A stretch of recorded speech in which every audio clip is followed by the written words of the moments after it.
Trans Issues 101! Hello! Okay, so this week's topic is transphobia and how you've dealt with it. So I think generally I've done pretty well as far as how I've dealt with other people. Part of the good fun of being a stand-up comedian in your spare time is that you kind of get trained to come up with quick answers to people, especially if they're being rude to you. Dealing with hecklers essentially is what dealing with transphobia is about. These are just people who heckle you in the street. So having predetermined comedy answers is kind of a good thing. So I was already ready for a lot of responses. I'd come up in my little comedy notebook. I had ideas about what I was going to say to people. And luckily it took me a really long time before I actually had to use any of those. So that was quite nice. One of the first examples of a time when I had to use it was luckily pretty basic. I was at a training course that I'd been sent on, and we've been basically asked to give this presentation on a product that we've made up. So I'd made up my product, I designed my presentation, I stood up in front of the group to give it. Unfortunately, this was a group of largely 18 to 24-year-olds who not only didn't have jobs but certainly didn't want them and were only being forced to go on this course because the government had said so. I was hoping to learn something, they didn't care. They just wanted to keep getting their benefits. Some people. So yeah, and at the end of the presentation it was supposed to be like a Q&A thing, and I was trying to sort of get on with it.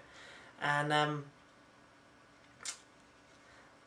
basically they weren't listening, so the tutor turned around and said,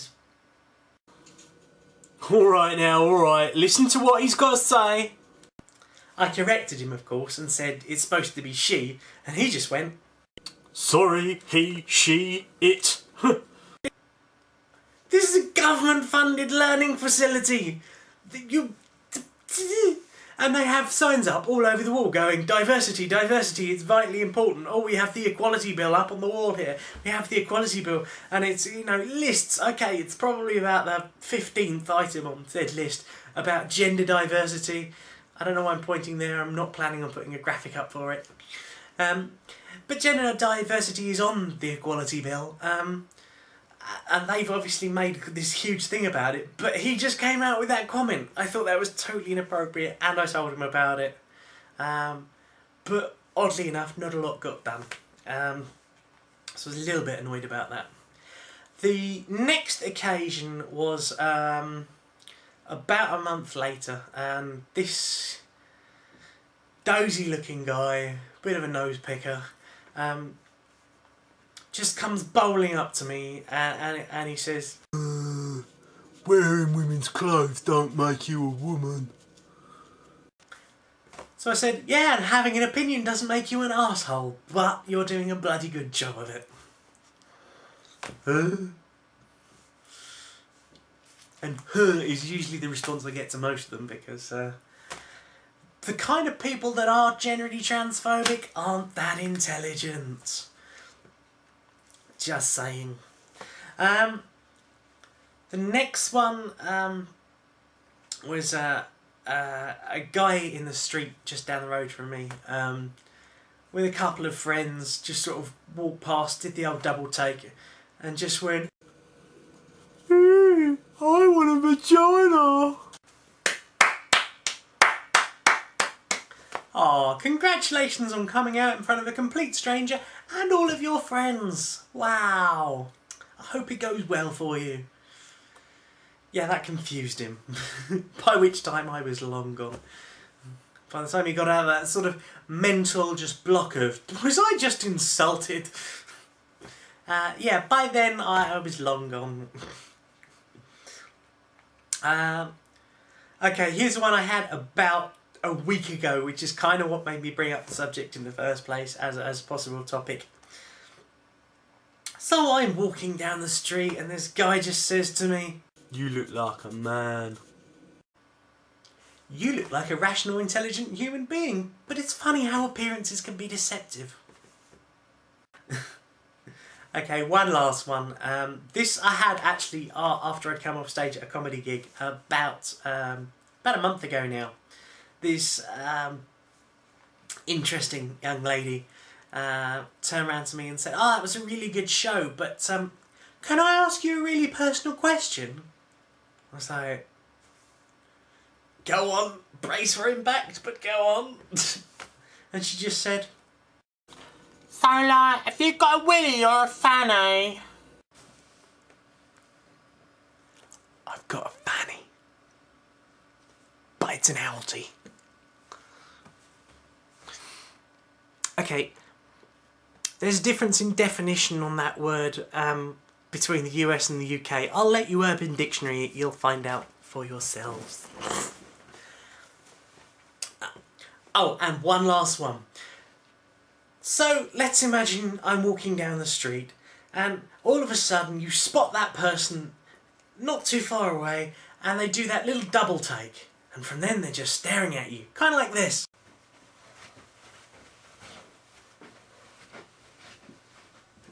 Oh, sorry.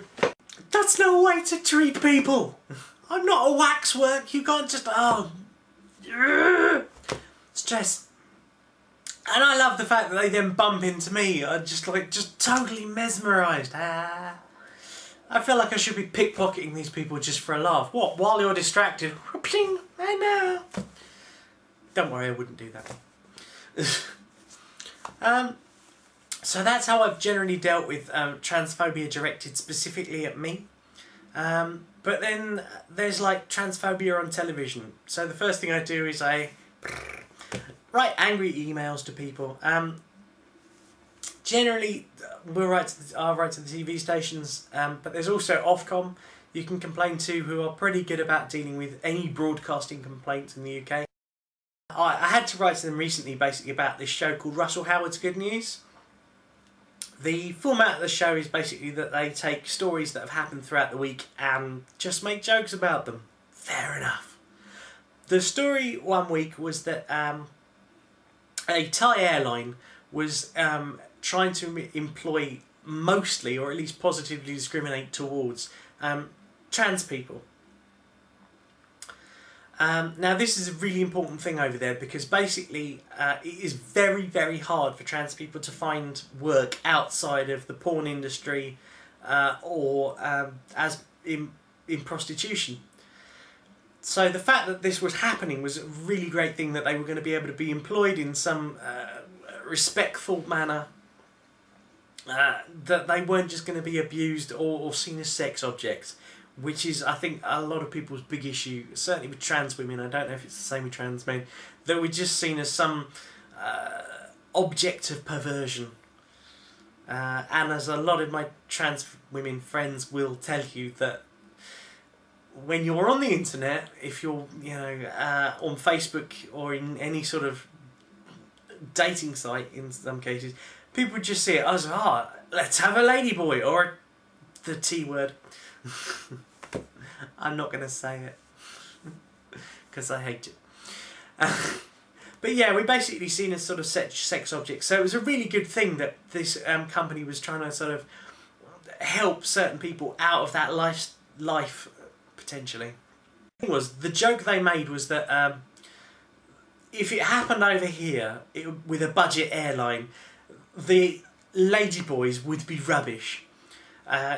Big bearded men with sort of hairy arms and really deep voices, wearing skirts that barely covered their bits. Oh, hello, sweetie. I made the complaint. You're saying that we can't, trans people in the UK couldn't hope to be anything more than hideous grotesques. That we were just a source of amusement for people, or a source of complete disgust to the point of sickness. And I think I was quite justified in my complaint. The BBC didn't feel so. They basically said, you got to learn to laugh at yourself. It was just a joke. It wasn't about trans people. It was about trans people. And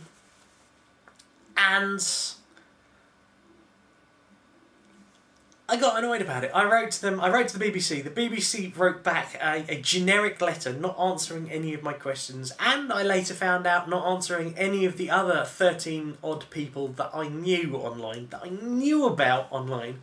We all shared our response emails on the forums, and it turns out they sent us identical letters. So we all wrote back and complained, not only about our identical letters, but the fact that none of them had answered our questions satisfactorily, or that they hadn't even really apologised, apart from going, oh well, you know, different people find different things funny. Yeah, well, that wasn't funny at all. And if anything, it's going to make life harder for us, because the first time someone shouts a reference to that in the street to us, you have become the source of the transphobia. And therefore it's your fault. The other people I wrote to was Ofcom, who deal with all the broadcasting issues. I wrote to them that they've got a lot more clout. They wrote to the BBC and complained. They said yes, the BBC had complaints that they were going to take it out of any future airings of those shows. So, success in some ways. But the fact that it happened in the first place is pretty bad. Then there's continuous use of the T word in a lot of places. Recently there's been Big Brother on Channel 5, but I don't watch that show, so I can't really comment, but I know that a lot of transphobia has been happening on there. The answer, I think, is that we have got to just keep fighting about it, keep making a fuss about it, because I don't think the treatment of gays and lesbians and bisexuals has got as far as it has towards being positive without people really fighting for it, really just going, look, you can't treat us like that, you can't talk to us like that, we're human beings, I feel like quoting Fight Club now, we pump your gas, I can't remember the rest of the quote, but I think you know what I'm getting at. You know, we are all around you, we're just people trying to live our lives. And, you know, it's no wonder that people who do pass really well as trans will often go deep stealth, and people may never know ever again that they are trans. And I think without those people coming out and saying, actually, I'm trans, stop saying that about trans people. Okay, we don't all pass as well. I certainly don't. But you know what? I'm a lot more comfortable in myself than I ever was living in my born gender. So, you know, what the hell, we're living our lives, and I think we need to start making a bit more noise, and hopefully our group will help with that. I'm going to go because I sense a really big rant coming on. Okay, well, I hope I've covered everything. I hope you've found it somewhat informative and possibly entertaining. And again, any suggestions for possible topics in our group, Trans Issues 101 on Facebook. Don't forget to hit the subscribe button, and I shall see you soon. Oh, bye!